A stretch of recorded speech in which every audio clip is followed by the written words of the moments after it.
welcome everybody to this presentation on Euripides and the Rocky Horror Picture Show. Now, as I am uncertain as to the amount of engagement you all have with either Greek drama or the Rocky Horror Picture Show, I presume that some of you have quite a bit of engagement with one and much less with the other. So we'll start with a little bit of background information. The Rocky Horror Picture Show is a movie that was released in 1975 based upon the 1973 musical by Richard O'Brien. A young, newly engaged couple are stranded in the rain and knock on the door to a castle looking for a phone. Instead, they find a convention led by an alien transvestite mad scientist. Initially, this received rather poor reviews, but audience members in New York and Pittsburgh began returning, sometimes in costume, to shout at the screen and enact in front of the film. So in stark contrast, Euripides wrote plays during the 5th century in Athens. He is considered the last of the great Greek tragedians and presented his first set of plays at the city Dionysia festival 1 year after the death of Aeschylus.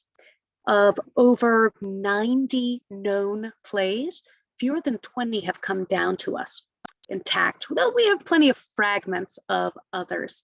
I have chosen Euripides rather than Aeschylus or Sophocles, as he is the most recent and also the most associated with relevant theatrical innovation. In order to understand innovation, we have to grok how things were before these innovations. Plays began as poetic recitations by a chorus. Then one actor stepped away from the chorus, then another. By the time of Euripides, 3 actors were separated from the chorus to interact, not just with the chorus, but also with each other as well. These interactions were in verse with a metrical rather than a rhyming scheme. Now, all of these plays were performed outdoors. The skene, from which we get the word scene, began as a curtain or a cloth hanging from a rope, which created a backdrop for the dancing chorus and behind which actors could change their masks. During the classical period in Athens, this temporary structure was made permanent and then expanded upon so actors could even walk upon it, the proscenium.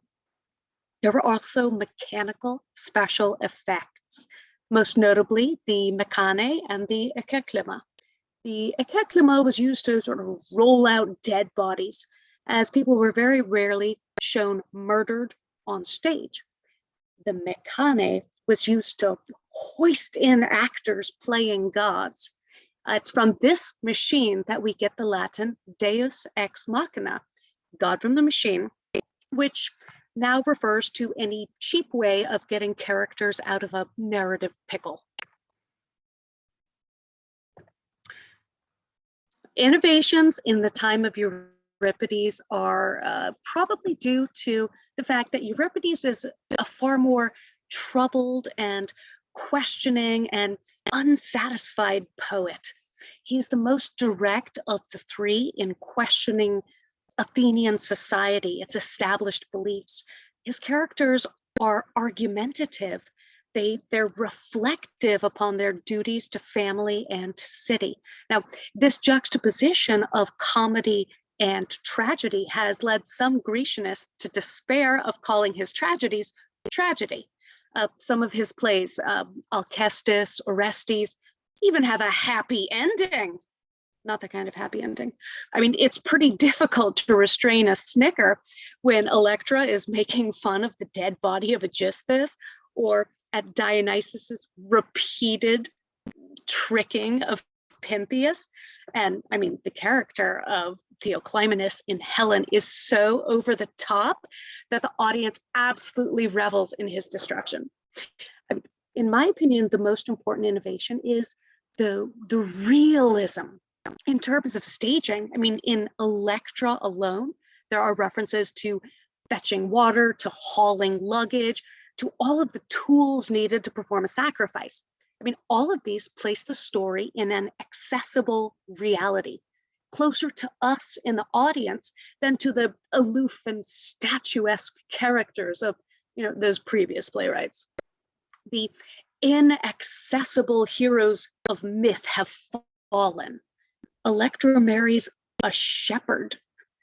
Orestes lives in squalor. Menelaus wears rags. Now, just like the Rocky Horror Picture Show, many of the plays of Euripides were reviled upon initial presentation, but then later loved. A part of this is due to the subversion of social roles by having slaves be wiser than the heroes, and the female characters more heroic than the male. I mean, upon first receipt, a slave speaking truths to Helen and to Menelaus, or feeling sympathy for Medea, who has just slaughtered her children. That's abominable.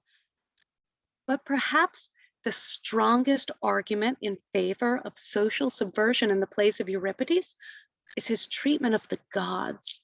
Not only do his characters question the gods, they seek secular salvation. They look for protection from a powerful uncle or even the Athenian assembly. There's a sense of public justice, not just that meted out by the gods.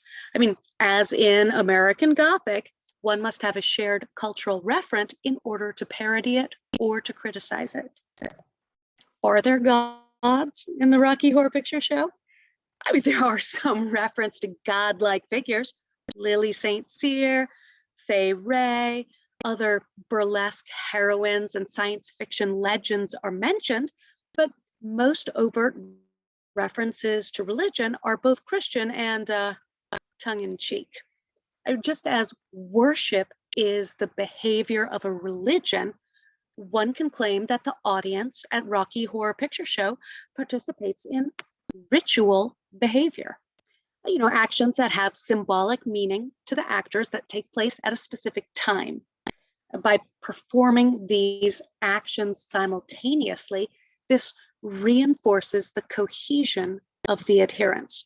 In terms of religious practice in Rocky Horror Picture Show, by tasting forbidden fruit, Brad and Janet become converts to a life of debauchery, which is precisely what is celebrated in the worship of Dionysus.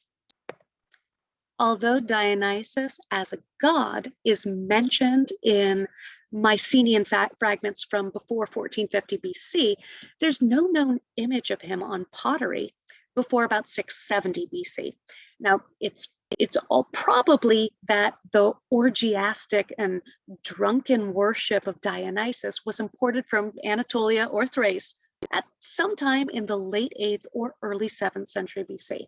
I mean, another point that archaeologists overlook is that nobody was depicted on pottery prior to the Orientalizing period.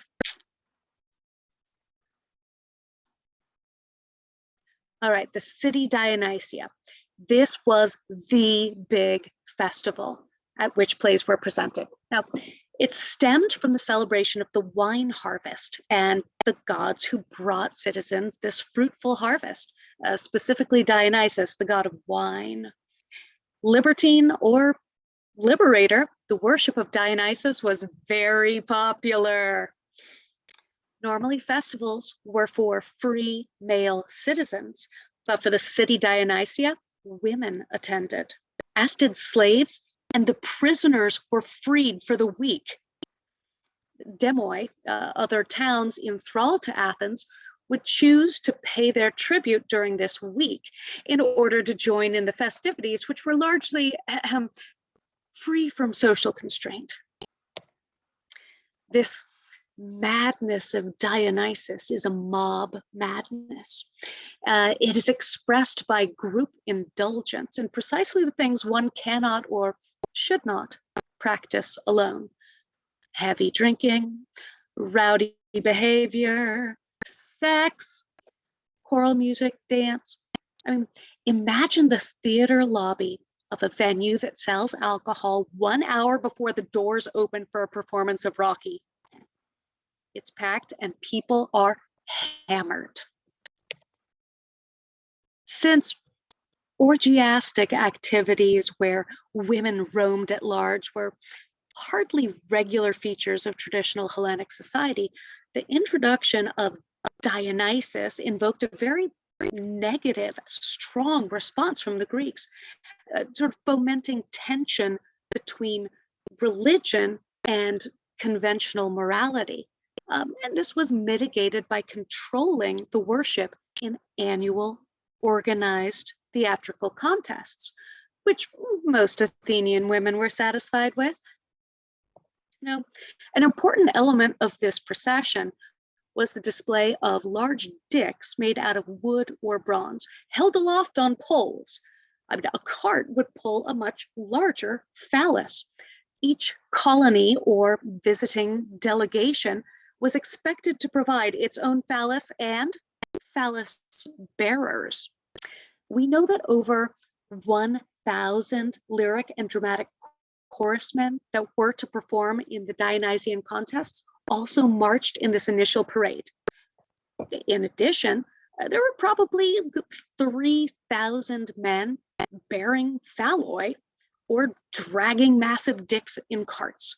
I mean, in addition to courses of the ichthyphalloi, which translates as erect dicks.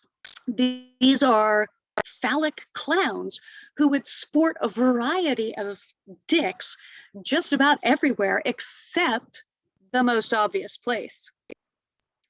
As a part of the procession, the animals to be sacrificed or that had recently been sacrificed were displayed. Richer areas were expected to contribute more food. There's one record where 300 cows are sacrificed, and assuming that cows were slightly smaller before genetic modification, it still comes out to about a kilo of meat for each of 80,000 people. The role of food in Rocky Horror Picture Show is another example of using camp to soften social transgression. In this case, cannibalism.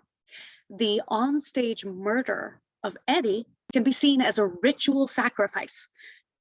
Like the sacrifice of Iphigenia, it is this offense that seals the fate of our hero. To compound the transgression, Frank cuts up and serves Eddie to his guests, much as the way that Tantalus served Pelops, his son, to the gods. Okay, it seems I've been remiss here in providing a definition of tragedy. Okay, tragedy is a type of poetry that requires a hero, usually of high and noble birth, who commits an act showing a tragic character flaw. This hamartia, or tragic flaw, is often hubris, excessive pride. Tragedies were public contests between playwrights.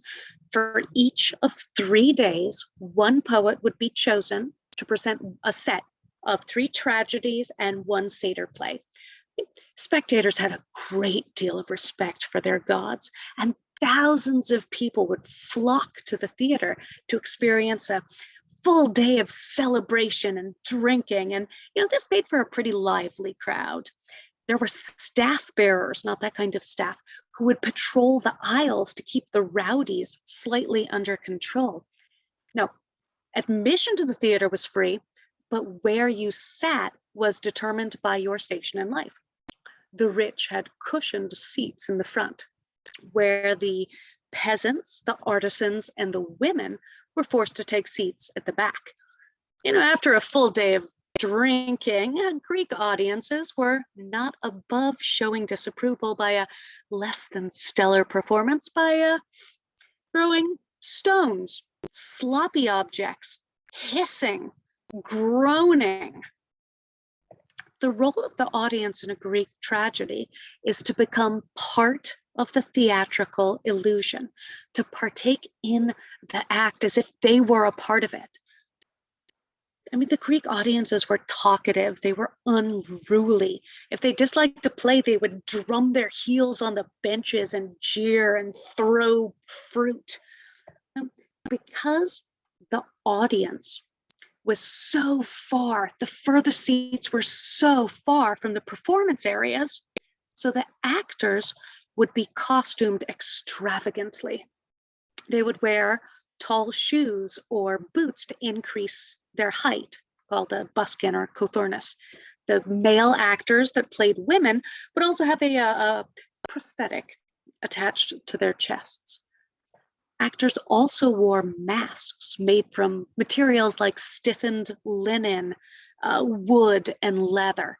Now, while organic matter deteriorates, archaeologists have found pottery and terracotta miniatures that show what the drama masks would have looked like. It's thought that the shape of the mouth may have contributed to some kind of amplification effect as well.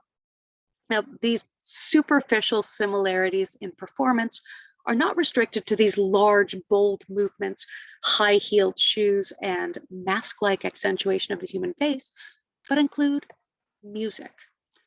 Greek plays weren't spoken, they were sung, much like operas. In the Rocky Horror Picture Show, the differentiation between song and text is clear.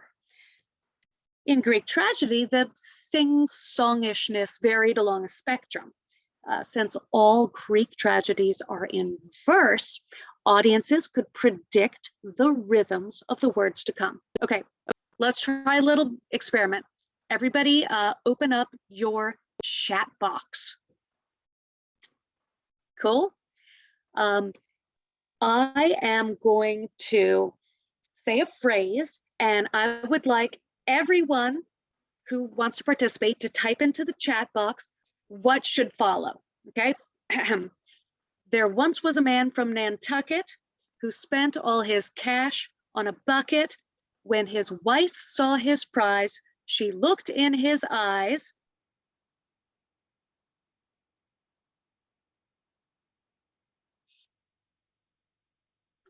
Okay, it's a good one.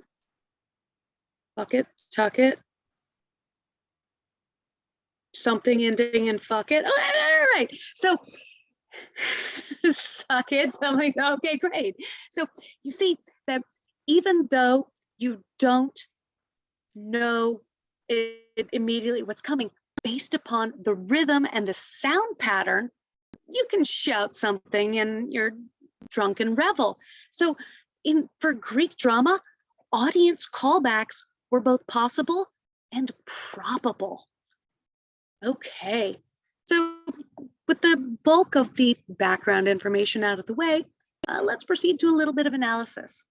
About a week ago, I posted an informal poll on a Rocky Horror Picture Show fan site to get a taste of audience experiences of the live performance. Looking here, that public subversion is so low is very unsurprising in the 21st century, when so much of what happens in the Rocky audience is less publicly derided than it was in the 1970s. While an ancient Greek audience would have expected familiar characters from their myths, their comfort level with how those familiar characters were portrayed by Euripides would have been much lower than with the portrayals of Sophocles or Aeschylus. Most surprising to me was how highly ranked the combination of comedy and tragedy was. I mean, especially as this was one of the main contributions of Euripides to the Greek repertoire. I mean, part of the realism, the driving home of the unbearable, is the acceptance that no series of events is entirely joyful or terrible. The audience delights in the trickery of Pentheus, because we know his fate in advance. An old woman admonishing King Menelaus is comic in its transgression of social roles. The characters in Greek tragedy, along with their stories, were told and retold in the archaic and classical world. I mean, repeat audience members at Rocky Horror Picture Show know the story forwards and backwards. But even for virgins, there are some character stereotypes that make the film accessible. The sulky servant, the serious white mansplainer, the idiot party boy, and his biggest fan. The role of the chorus in Greek tragedy was to dance, sing, and comment with a de-individualized voice on the action of the play. All of the chorus together used the first person singular. But there were a group of 12 to 15 people. They provided background information as well as a summary of any action that took place off stage. On stage, the chorus functioned as the ideal spectator for the action. Now, Euripides changed the role of the chorus from narrator to bystander, which was less integrated into the plot. For Rocky Horror Picture Show, the expert is explicitly a narrator, although he does join in the orgiastic dancing of the time warp. I mean, even so, I would argue that this character has no analog in Euripidean theater. The chorus reflecting society's expected reactions is not the expert. It's not the Transylvanians. It's Brad and Janet. As the ideal spectator, their reactions are what is expected of average society. They are the first characters in the opening scene, and they set the moral and ethical tone with a dorky marriage proposal in front of a church. And just as Electra explains the situation of her brother to the chorus in Orestes, so does Frankenfurter explain his machinations to the chorus of Brad and Janet.